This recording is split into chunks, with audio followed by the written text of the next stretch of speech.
Hola, buenas tardes. Buenas tardes, boa tarde. Hello. We should go through the different languages to see how many languages we kind of have within one room. All right. Yeah. Does Scottish count as a language? Noise. Depends if it's deep from Glasgow. That's for me. Literally the only accent I cannot understand. You've not been to Inverness. I really. I'm going to Oh, Scotland on Monday, and I love going to Scotland. I have friends that live near in Houston, in Renfrewshire. Yeah. Um, but I'm always really representing the damn blonde because I'm like, and never understand what people says. It's so thick.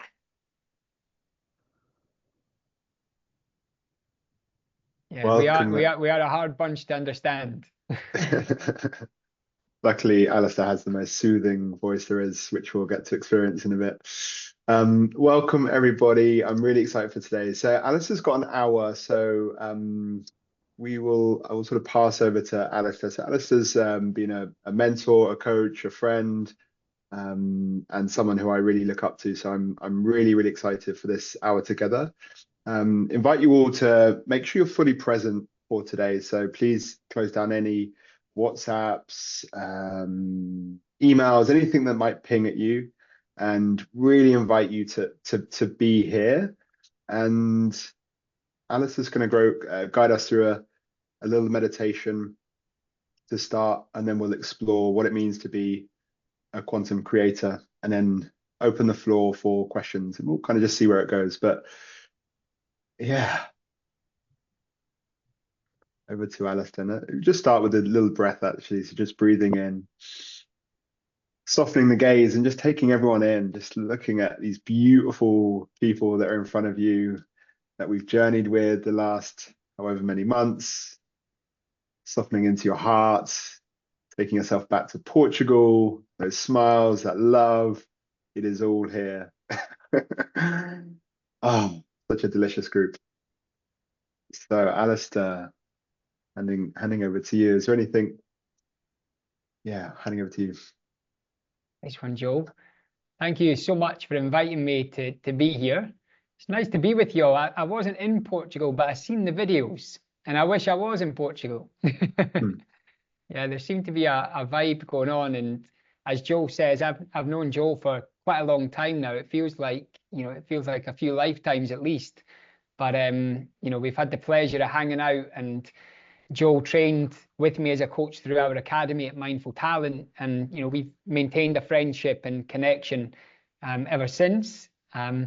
Just a little bit of kind of background to me, just very quickly, is that I am a trained coach. I do a lot of executive coaching and coaching with founders and entrepreneurs and leaders. But I've also, explored who I am over the last 15 years and went on a very deep journey of healing and transformation, which has led me to teaching a lot about meditation and consciousness and awareness. And so, I've developed a community called the We Are Love community. And, this is a community where people are really invited in to get to know themselves and to connect to what I would describe as our essential nature. And so in some ways, sometimes feel like a bit of a paradox myself, because on one hand, I love talking about business and entrepreneurship and creating cool things in the world. And then on the other hand, I love coming back into this space where none of that feels like it matters at all, and yet it does. And so today, when Joel and I were hanging out beforehand, we thought it would be a nice way to begin the call by guiding a short meditation into what I would describe as our essential nature. And then I think we're going to open it up for a conversation between Joel and I, and then also the group, and we can just see where it takes us. How does that sound, everyone? Does that sound good? Okay, cool. So I'm going to invite you just to find a comfortable position then. If you're Sat up, it'll probably be beneficial to have your feet shoulder width apart, flat on the floor. And the most important thing is that you feel comfortable. So if you need to adjust yourself in any way, give yourself a moment. If you've been in a busy day, that's okay. And if you're happy to close your eyes, then you'll likely enhance the experience. And so you can close your eyes, and if you prefer to keep your eyes open, then I invite you to soften your gaze and focus on a point in front of you. And I'm going to invite you to bring your awareness to your breath. And at this stage, not attempting to change or influence the breath in any way, but simply to notice it.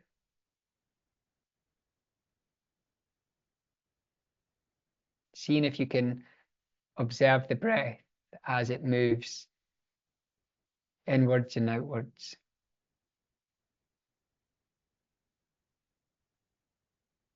Watching the in-breath and the out-breath.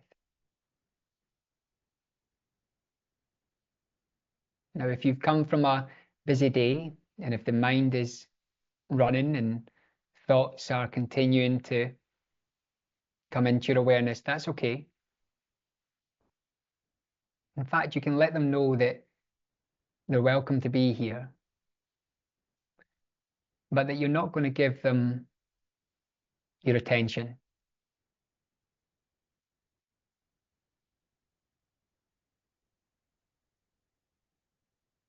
And by letting them know that they're welcome, hopefully this reduces any sense of frustration or any discomfort that may be present if the mind is active and busy.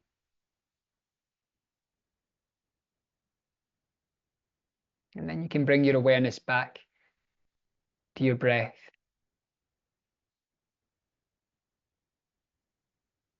And you can begin to expand the breath a little bit deeper on the next inhale, opening up the belly and the chest. And then on the exhale, just relax and release the breath, either through the mouth or the nose, whatever feels comfortable. And again, with each in-breath, see if you can take the breath just a little bit deeper each time. And it's important to say that be aware of forcing the breath. In fact, this inhale should be more of a nurturing sensation, an invitation to the breath to go a little bit deeper. And then on the exhale, just a relax and a release.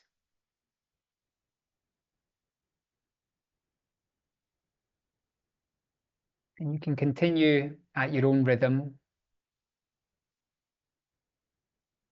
taking the in-breath a little bit deeper on each inhale. And then on the exhale, just allowing that breath to soften. And as you allow the breath to soften on the exhale, you can also allow any tension in the body to soften. If you're holding tension in the shoulders, the neck, the jaw, the cheeks, the eyes, the forehead, allowing it all to be released on the exhale. And you can even sigh on the next exhale, if that's helpful.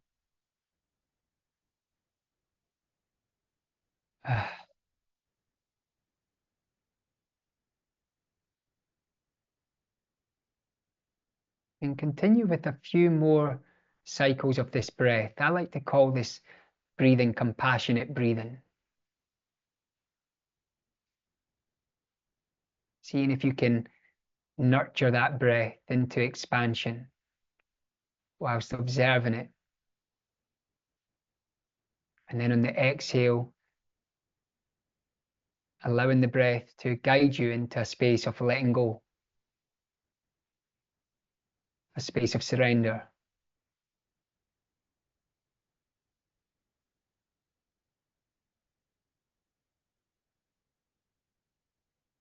And then you can allow the breath to settle to a natural rhythm. And continue to watch the breath. And notice how you can observe the breath as it moves inwards and outwards.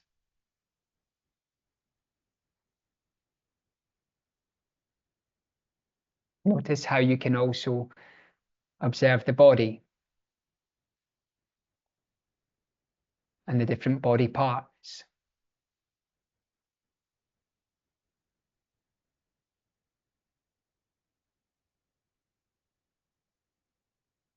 Notice how you can observe physical sensations that may be present.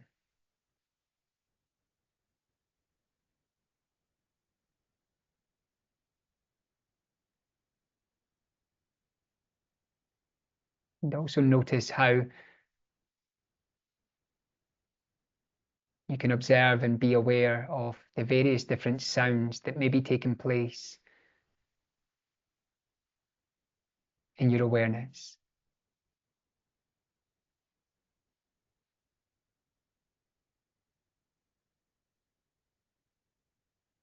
Notice how you can observe my voice.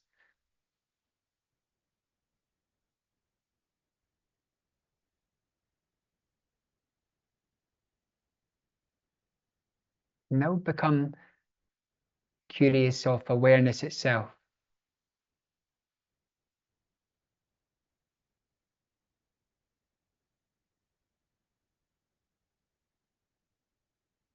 Taking a moment to contemplate who is the one that is observing.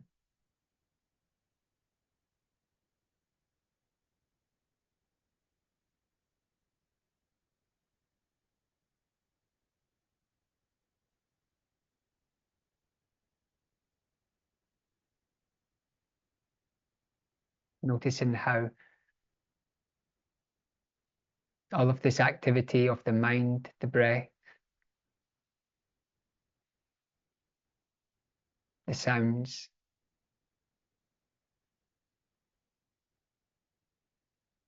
all of it takes place within this awareness.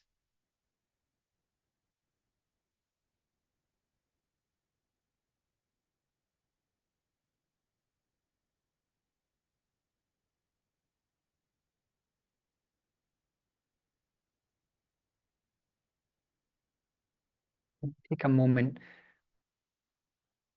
to sit in the space of awareness, in the silence.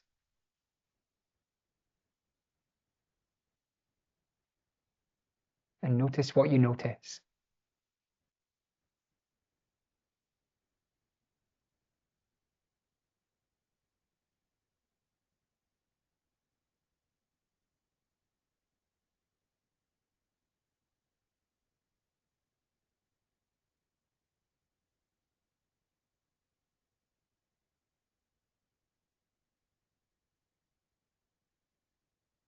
Is there any edge to this awareness?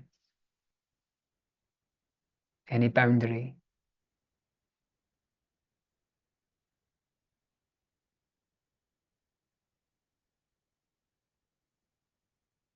Where does your awareness end and where does mine begin?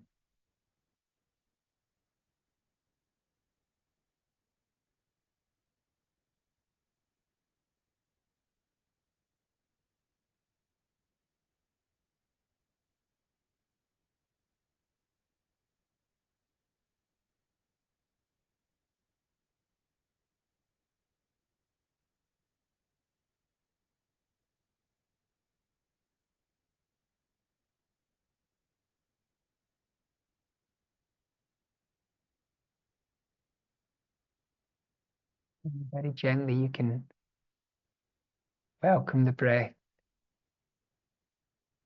back into the foreground of your awareness.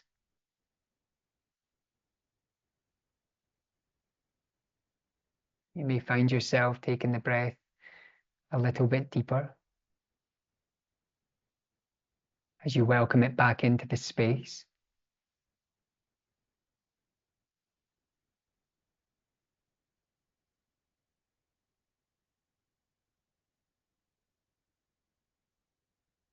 Notice how it feels to be present in this way.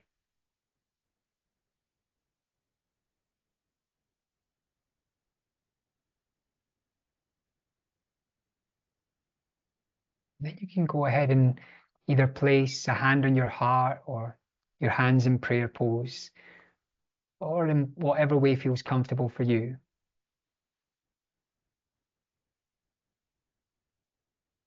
And I invite you to speak any words of wisdom or guidance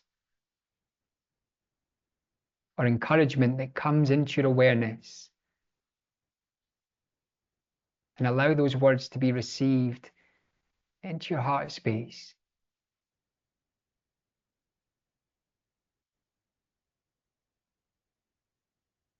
And open yourself up to receive them fully.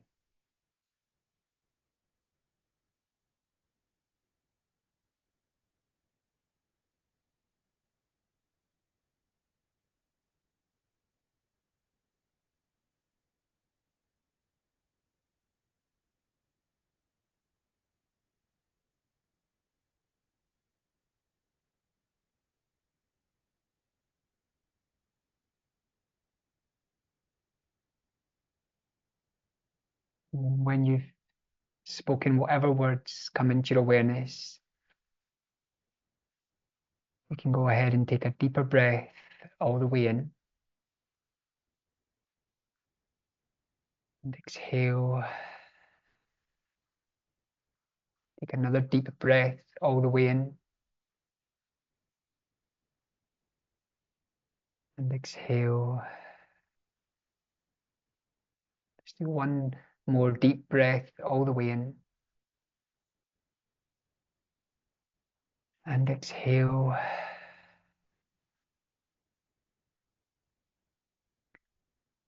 And allow the breath to settle to a natural rhythm. Very gently and in your own time and in full awareness, you can begin to bring movement back into the body. You can stretch, move, yawn. And if it feels good, you can put a smile on your face.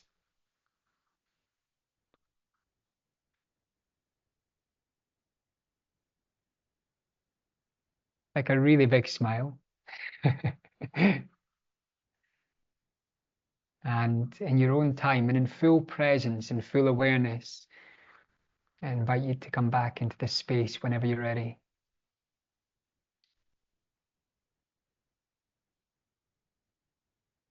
Yo, welcome back.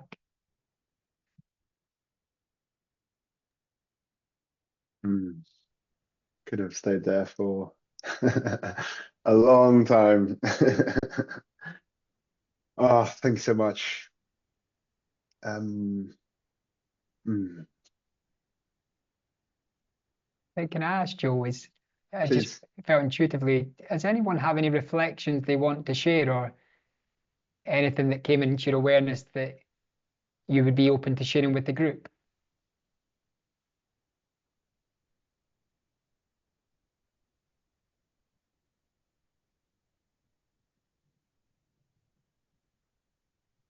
Yeah, I will if that's cool. Perfect. Actually, earlier on today, I was talking with Joel, and I was talking about the fact that in the last few days, something's shifting. I can't quite put my hand on it. It doesn't matter. And I'm feeling slightly different. And we had quite a conversation earlier on today, and all these feelings came up and started hitting me, whereas they haven't done before. It's been one of my things that I've been trying to get in touch with, is actually bringing these feelings up. And I left this morning's session with a big old smile on my face, thinking, holy shit, this is great. This is wonderful. I did a bit of breath work just before this, and just as you were taking us through that, I started to feel it again, and I started to smile, just thinking, it's all right, it's all good. You're already heading where you need to head, and it's fine. Don't worry about it. It just brought it all back, basically. It's wonderful. Thank you. Beautiful. Yeah. You're exactly where you're meant to be. Yeah. And I feel that, not just think it or rationalize it or, sort of churn it over. I feel it. It's different. It's really different. It's amazing. Thank you for sharing. Mm. Joe. Oh, Yeah. sorry, What's Sophia. Sophia? Yeah, I just want to say thank you. That was lovely, and I agree. I could also have stayed there for a long time. And yeah, something that I got reminded of is the power of asking yourself, kind of your higher self, or like, what do I need to hear? I think I had some wisdom to myself, so I think that was a great reminder, like from that place of like consciousness and groundedness, and asking like, what's the message to myself? And so that was great, and also lovely to see you here, Alister. So welcome to this group. I've been following you on Instagram thanks to Joel, and I love your messages when you're out walking, and you really inspired me to start doing the same. So thank you for that. Amazing. You'll be sick of the sight of me, Sophia. Sorry? You'll be sick of the sight of me, meaning you'll be bored of seeing too much of me. No, but it's you have so much wisdom to share. So thank you for that. Do you mind if I ask you a question, Sophia? Of course. Would you be open to sharing the wisdom that came through for you? You said, I remembered to ask my highest self for the wisdom and the power of that. I just wondered if you'd be open to sharing that in case the message is also for someone else as well. Yeah, absolutely. So I just had a discovery call earlier or this afternoon. And I was, and she wanted to think about it. And I did feel really unattached. So the reminder to myself was to continue to just relax, trust if it's the right thing for her, she will join. If it's not, that's okay. And it felt like I'm also doing right now like a manifestation challenge with Gabby Bernstein, as you all know. I love her manifestation challenge. And it was a lot about, just surrendering the outcome. And this morning I was thinking about like, it would be lovely to sign 2 clients this week. And then I was thinking, maybe it's the one today that I spoke to. And after we hang up, an old client reached out and she said, you know what, I missed you. I'm having 2 job opportunities. I really would like to discuss with you. Maybe you would be open to, do a quick coaching and maybe we can start working together again. And I was like this, not trying to force the outcome, but just seeing, maybe she was the one I invited in, someone I absolutely loved working with. So it was kind of to trust, relax, and just not trying to force things. So I think those were the messages. Or you're on mute, Alister. Thank you, Sophia. Amazing. Thank you. Yeah, beautiful. Amazing. So we'll start with just Alister and I talking, and we'll save, I'll come to everyone at the end for questions and we'll see where it goes. But before I ask, I really want to invite you all to listen from a place of stillness and openness. I know for me, it's very easy to be busy doing stuff. And what I've learned is it's almost no point being here if you try and be somewhere else and here. I really want to invite you to listen whilst being still. Often when something's triggering or challenging, we try and write notes, or we scratch our head, or we fidget and we move around. But what I'm learning is actually listening from a place of that stillness that Alister guided us into, and actually opening up our chest and sitting like a yogi, like someone on a throne, and having that openness, because it will land so much deeper. So that's my invite. But yeah, I thought Alister would start with this question of, what does it mean to you to be a quantum creator? This mastermind is called the Quantum Creator. So what does it mean to you to be a quantum creator?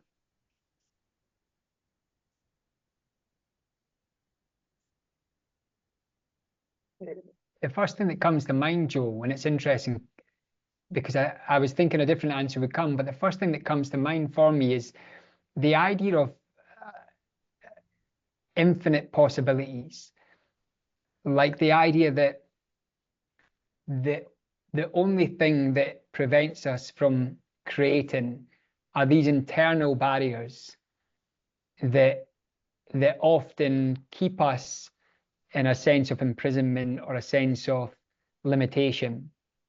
And so a quantum creator, when you ask me that question, is this idea that anything and everything is possible and is already within us. You know, it's a little bit like the analogy of the acorn becoming the oak tree. You know, well, the oak tree is always in the acorn.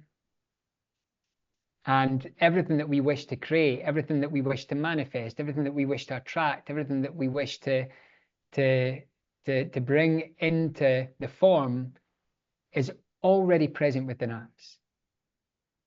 And so for me, that's what comes to mind when we talk about a quantum creator. It's the recognition that everything is within us, waiting to be realized, not something outside of us to be attained or something to be achieved. Yeah, beautiful. And that's something we've really been exploring, this idea of we are the creator. And something I've noticed in my own journey is that I feel like I've been through stages of, the first was victimhood, of life's happening to me. The second being the character. And I remember voice noting my friends in the mastermind saying, we have no free will. It's actually all preconditioned. You know, every thought is a conditioning. So therefore, we actually have no free will. And I actually, it was about then making the most of the experience. You know, it's play your best hand, as it were.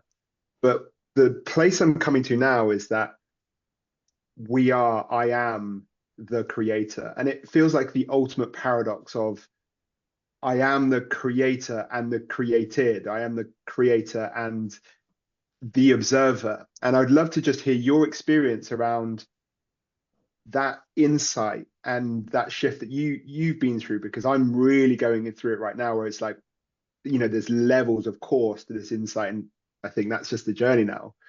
But I'd love to hear your experience of that insight around I am the creator and everything outside of me is created inside. I remember Ram Dass, the spiritual teacher who I was sharing with you that I love, Joe. One of my favorite quotes from him is, "There's a plan behind the plan, behind the plan, behind the plan." You know, and this idea that, you know, when we begin to align ourselves with, say, a deeper intelligence, some people might call that God, awareness, consciousness, love, being. But when we begin to align ourselves with that, the idea of creation becomes something that is such a natural expression. It's like people call it a calling, right? Something that we feel pulled towards becomes such a natural expression. And in that sense, where you talked about free will, and you and I touched on this earlier, Joe, the idea of even making a choice or decision is almost, you know, dissolved, because it's just a knowing that this is the path that you're to walk, the move that you're to make in alignment with this, you know, this intelligence that is running through everything. And, you know, in Wayne Dyer's book, The Power of Intention, you know, that's what he talks about. It's this sense of moving with something.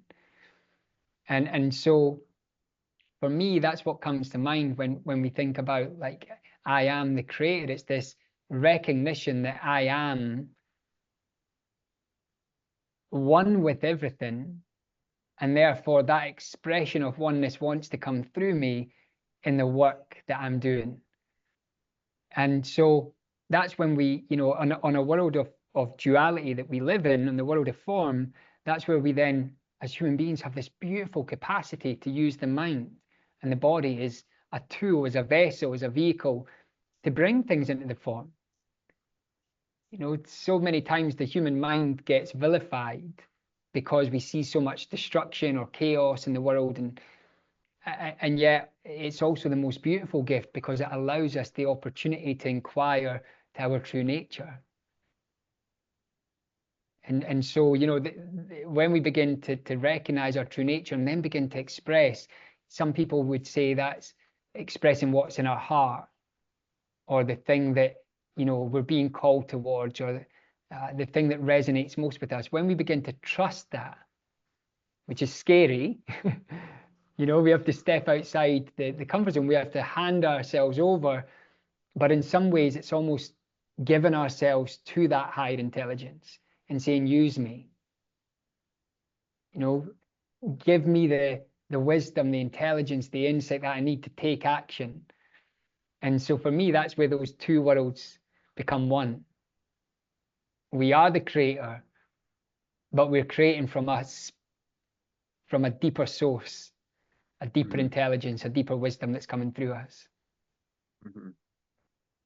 Yeah, I'm really curious as to how that shows itself in real life for you. Like, how does that deeper intelligence communicate through you? And how do you tap into that? Silence. Silence is in presence. Now, there are some who are fortunate where they tap into that through an activity, a movement, dance, capoeira we talked about earlier, painting, music. That intelligence comes through them in a movement. For me, to answer your question directly, it is always stillness and silence. That is where the wisdom, the intelligence, for me, what I would describe as intuition comes through. And it can sometimes be very practical. Person comes in, this is who I'm to reach out to.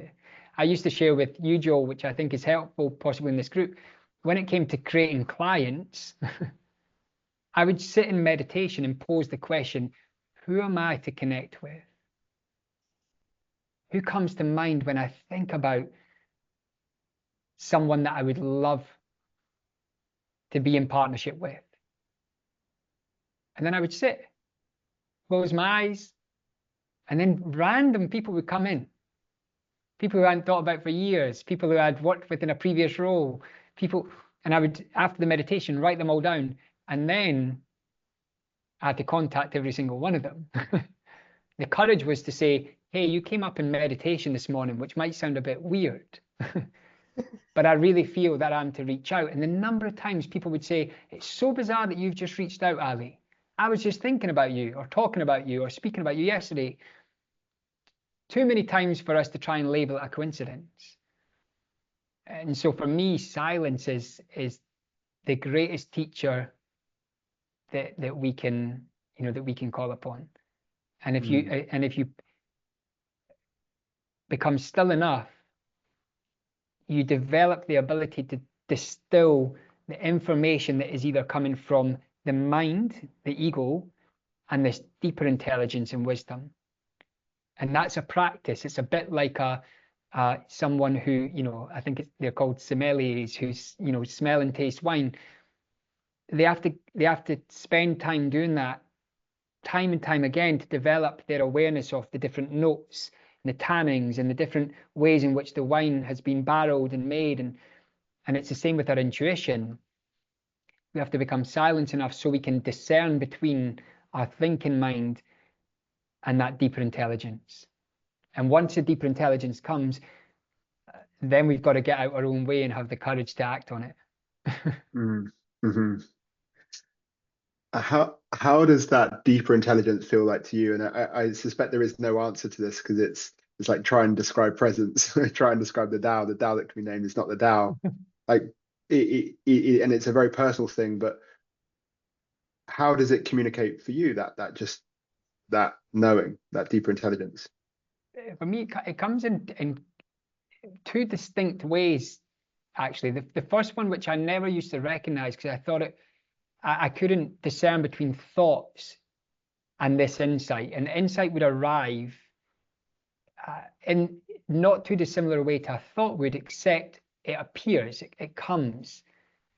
So it arrives. Now, the beautiful thing is that the silence allows you to clear your mind of thoughts. So that's where the discernment became easier, because then the thing would rise up. Could be a word, a name, could be something that, even in first instance, sometimes it's something that might not make sense, but it gives you a breadcrumb to follow. So that would be one that comes in quite similar to how the form of a thought is a word, a name, but it's into awareness, it drops in. And then the other one for me is a visual. I see something, and that something again might not have a direct relatedness to something in my life, but it gives me something, and then I sit with it, and that in itself is the guidance. It's allowing that thing to be without trying to hold on to it too tight or trying to figure it out and getting entangled in that thought process. It's the allowance of it to permeate into your awareness, and then you'll come across something that might seem completely unrelated to that thing, and that that was the thing. Or someone says something, that's what this was, and they say it, and again, it might be unrelated, but there's a knowing, there's a recognition on a deeper level that that thing is what presented itself in the stillness and the silence. So those are two other the things for me. It's the name, the word, the something that comes in to my mind, and then also a vision or a visual. Mm-hmm. For many others, it can be something entirely different, though. Mm-hmm. I think one thing I've really learned from you, and it's been incredibly powerful, is like attuning and well, firstly, it's all information.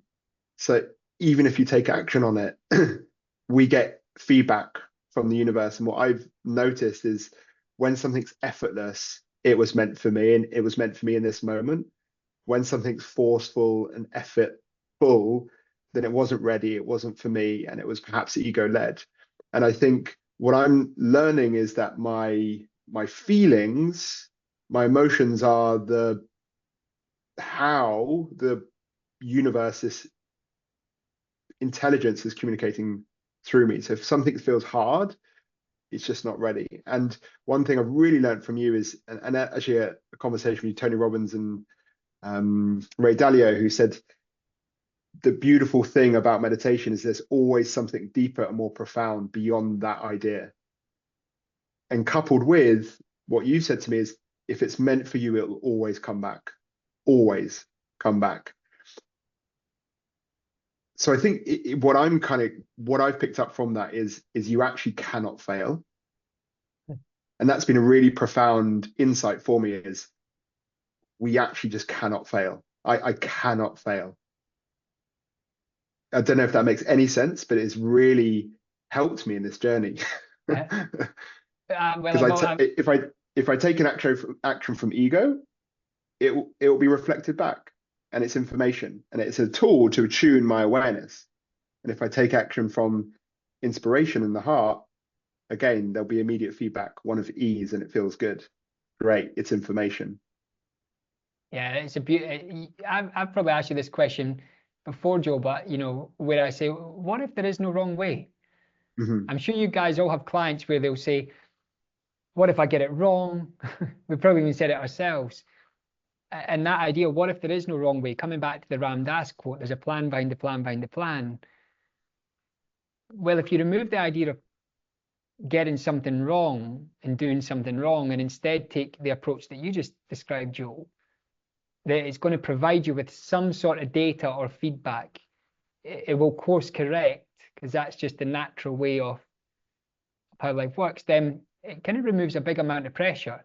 And you might, in hindsight, look back and say, I made that decision from ego or from fear or from scarcity or from lack. Okay, what's the lesson? That's exactly the path I was meant to walk in order to receive that lesson, in order to receive the awareness of a pattern that's in me that is ready to be released. Mm-hmm. You know, and so I love what you shared, because that question, you know, what if there was no wrong? Mm-hmm. It really messes with people's minds in a beautiful way, because they're like, what do you mean this would be wrong though? If this happened, this would be awful. Okay. Mm-hmm. But how, you know, how tightly we hold on to that sometimes in and of itself is prohibiting us. Mm-hmm. The pressure to get it right.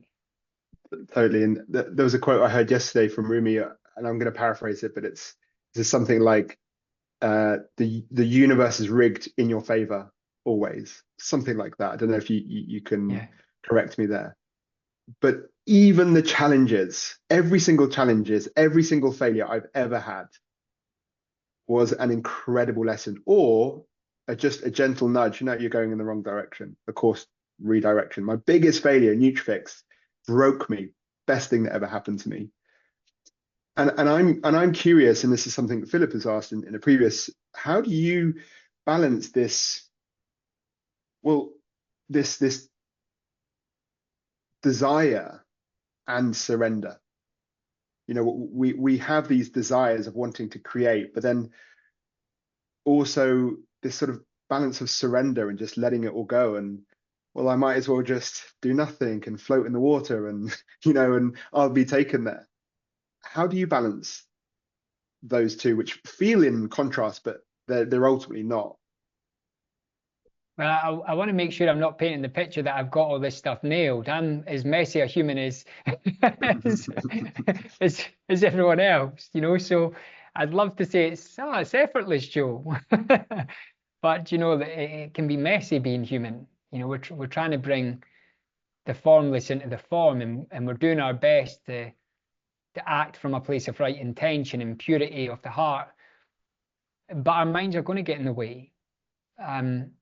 And you know, I think it requires a deep level of self-compassion and grace, actually, that when that happens, well, that's okay. I made a choice, a decision. I acted from, you know, a place which we could call the ego, or somewhere that maybe doesn't feel as authentic or as genuine or as aligned to this deeper truth. So for me, I think a big part of my own spiritual journey has actually been to give myself a bit of grace, to honor that I am a human and I'm going to make mistakes, which in hindsight I'd look back and said I could have done it differently, but equally I'm going to learn from them and I'm going to grow. And to allow myself to actually accept and forgive and love myself, even though there will be times where I act in a way that in hindsight, you know, I could have approached it differently. So, you know, I think that's an important part. And so coming back to like the question of desire versus surrender, tuning into where this desire is coming from will always guide us in a really powerful way. So again, it's a little bit like discerning our intuition versus our thinking mind. We can discern where a desire is coming from. You know, is this something that's really coming from a deeper space within me that just feels a natural expression of that truth? Or is this coming from a place that is fearful, or that is self-centered, or that is disregarding of, you know, other people that are involved? And I think when you ask that question, you naturally come into a place of surrender.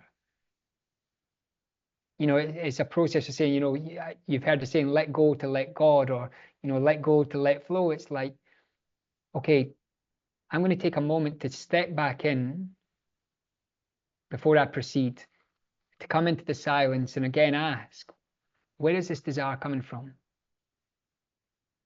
And if it's coming from a place of pure intention, then you can surrender to that and you can say, use me then. What are the actions that I need to take? And Joe, you know, I love taking action. And in fact, I believe that when you align with this deeper truth, action becomes something that is effortless, becomes something that, you know, is powerful, and you feel like inspiration and motivation is very natural. And so I think that for me is where the balance of desire and surrender is. We can first check into to where this desire is coming from. And then we can, if it's coming from a place that doesn't feel aligned or authentic or integral to who we are and what we're doing, then surrender to that deeper truth. Come back into stillness, come back into silence, and know that it's okay to change your mind even 5 minutes later. Know that it's okay to course correct yourself without having to receive a lesson. So many people commit to something and then think, I've got to do it because I've committed. Why? It's like all these people I've coached and they're saying, I've got to finish this book and then I'll go on to the next one. Why? If you're not enjoying it and you're not getting anything from it, tune back in. Where's that desire coming from? Is it because you feel you should? So, does that make sense? It makes perfect sense, yeah. And I've got 2 more questions. So if anyone has questions about Alister, just pop it into the chat. What we said before this call, and this is a really profound insight that's happening, very present for me, is it is all just a game of awareness. Everything else is secondary. And it's really slapped me in the face recently when I kind of get caught up in my own stuff. And I just wonder if you could talk to that, because it's really landing for me that it's all a game of awareness. And I think it's the very first thing I said at the start of the Quantum Creator Retreat is the goal here is not to do anything, is to expand our awareness of who we are. It's all presence, all awareness. I said to Joe before we came on here, if we could cultivate this presence, this awareness, everything else becomes secondary to that. Now, the challenge we have as humans is that seems too simple. So we reject the notion of that. Can't be that easy. It must be more complex. You know, so there's a resistance already to that truth. And yet in that space of awareness, in that space of presence, we have access to a wisdom and a knowledge and intelligence that will guide us effortlessly through life.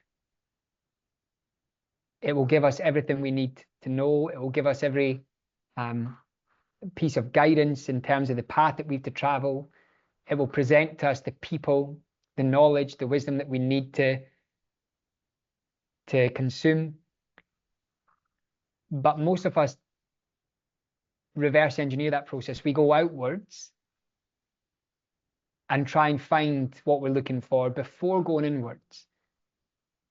And so for me, that is the process. It's all awareness, everything. And the more still you become within yourself, the more obvious that becomes. But as human beings, we believe life has to be complex. And that's shown in our, in our society, just by the very nature of how much we consume, on every level, even spiritually. You and I have talked about this in the past, spiritually consuming everything we can. All the podcasts, all the books, but yeah, the presence and awareness is, I think, the single most important thing that we can cultivate in our life. Yeah, well, one thing I really find fascinating is that you have all these gurus from all these different generations who could never have communicated. You have Lao Tzu, Buddha, Jesus, Yogananda, and their message all comes down to the same thing. And they didn't have technology, they didn't have information. All they had was contemplation and silence. But the message is a common thread. And for me, that just blows my mind. And one thing that I've really seen in some very strong visualizations and know now is that anything you can think in your mind is possible in this 3D world, in form. And it's all already created. Source was nothing, exploded. Everything is now, it's already out there somewhere. And as a manifester or someone who brings formless into form, we're not actually doing anything, we're just simply revealing. And this is a very big question and takes a life to master, but what's your experience of bringing formless into form? And have you got any real examples of that you can speak to? everything that you see in life. Yeah. Do you know, like everything that Yeah. is present in our lives, and Mhm. it is something that at some point was in our awareness. Everything that we look at was someone's thought before it was created, right? And so like I said, the beautiful capacity that we have as humans to create and to bring the formless into form is such a wonderful gift. And so the very nature of who we are and who creation is to continue to create, is to continue to bring that formless into the form, and the more purified our minds and hearts are, the more beautiful the form is. You know, so if we're creating from a place where we're fractured, or inside of us where there is a sense of lack or separation or division, and we're seeing this on a collective level, then we're going to create more of that.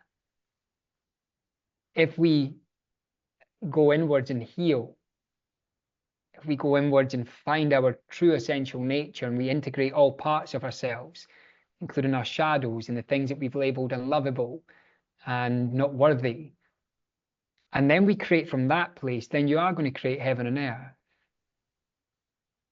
And for me, that is the power of this work, is that this inner journey of self-love and acceptance that leads us to realizing our essential nature then informs the world around us. Mm. Beautiful. There was one line you said that it was when we purify our hearts, the outward expression is one of beauty, or something towards that. So it's a game of going inwards and integrating, and there's a Wayne Dyer analogy which really landed for me, is the sort of the personal growth journey is like a clock, you know, from 0 to 6 p.m. is we often start the journey from a place of pain, of escape, and going towards something. And I think that's where I found myself the last, I don't know, 8 or 9 years, running away from that pain and going towards something. And it's a great instigator that pain is one of our greatest gifts, right? Because it gets us to move. And where I find myself now on that clock is probably between, you know, 6:01, you know, 1 second past 6, you know, who knows, or between 6 and 7. But where it's now, it's like actually returning home to that place of wholeness, and the awareness of I am complete, that has made me complete, and I'm put here to heal all those parts, to experience my own beauty, my own magic, and everyone has. So I love that one sentence, and I'm going to pull that out from Graham. We've got. Can I just add one Please, thing, yeah. Joel, that also feels important? It just came up. You asked about creating, and I think this is really important to entrepreneurs, especially coaches and people who are clearly being called to a path where they're contributing to making the world a better place, either helping other people, helping our planet in some way. I think patience is a key ingredient that has been forgotten and lost in a world that is celebrating the hustle mentality, quick wins, quick fixes, founders who build businesses and sell. Again, it's a consumer's world that we live in, and yet you come back to the Tao Te Ching, you come back to teachings of Vedanta, you come back to any lineage of spirituality, and it's a process.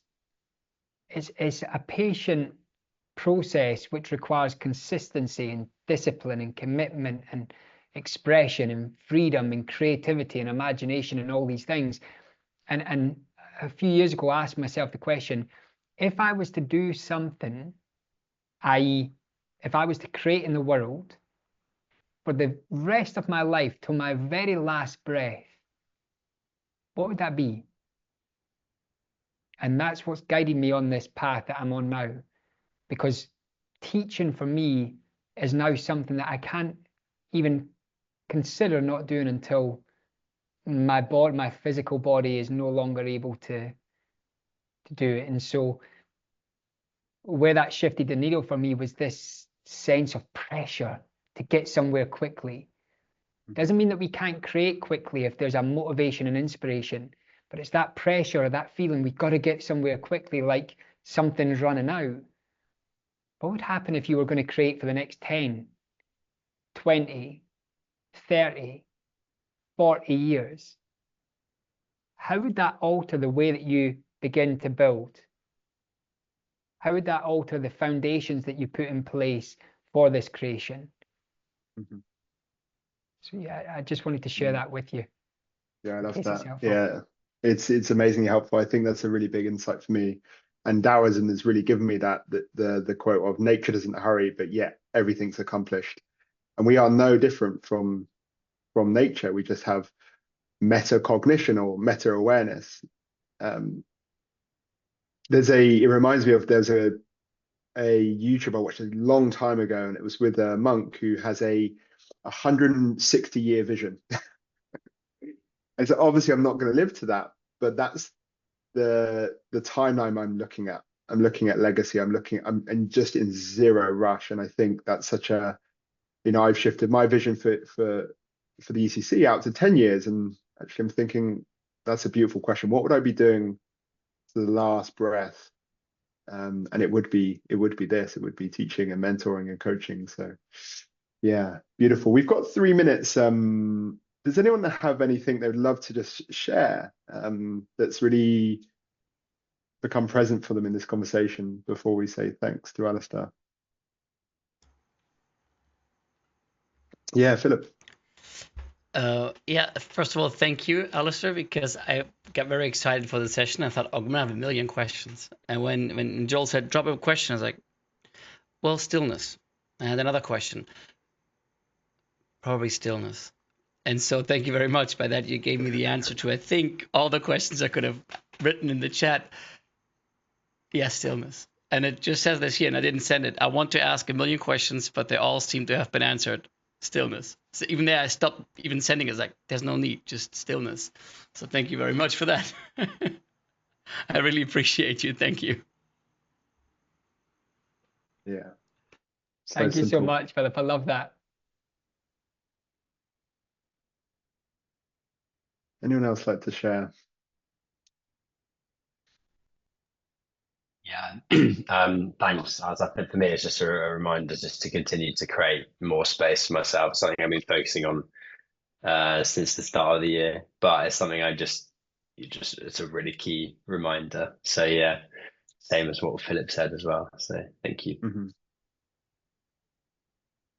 The contemplation I've had recently on that is, what if it's all a game of awareness? Like, what if that's actually true? Like, what if everything else is irrelevant?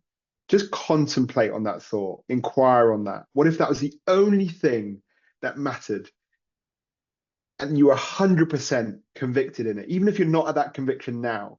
What if that was 100% true? What would you try to change? And I'd really encourage you to inquire and contemplate on that thought. It's something that's shifted me dramatic recently. It's laughable. I've just found myself laughing at my own ridiculousness, and that's a sign of something. So I really encourage you to contemplate that insight. And yeah, I'm just forever grateful for you, Alister. And yeah, thank you so much for your time today. Thank you so much, Joe. Thank you, everyone. I hope you've enjoyed today's conversation. I have. And yeah, if you have any questions that you want to reach out, feel free to contact Joel and pop any questions over. I'm more than happy to respond in any way. But obviously, I don't know you individually, but I sense it's a pretty special group. And like I said, I've seen the videos from Portugal and the expansiveness and the openness in everyone in the room. So I just appreciate each and every one of you for the work that you're doing, and keep going. There's hard times in this path as a coach and as an entrepreneur, but trust the process, and this work is necessary and very much needed in the world that we're in. So yeah, I'm grateful for the opportunity to come here today, Joe. Thank you so much. Thank you Thank so you, much, everyone. Alice. And I'll drop your link to your community as well. I'm in Alice's community and his meditations are like the best. So I'll drop a link to your community as well. But yeah, thank you so much. And Amazing. I'll see everyone next week. Thank you, Sending so everyone. much love. Come off mute and just thank you. Thank you Oh, very for- much. we'll Thank see you. you on Friday. Thanks, Alistair, everyone. thank Great to you see so you. much. Oh, Thank you Friday. so Friday. much. I'll see you. Yeah, I'll see you on Friday. Thank you. Bye Thank for you, now. everyone. Bye-bye. Bye-bye. Ciao, ciao. Take care all. Lots of love.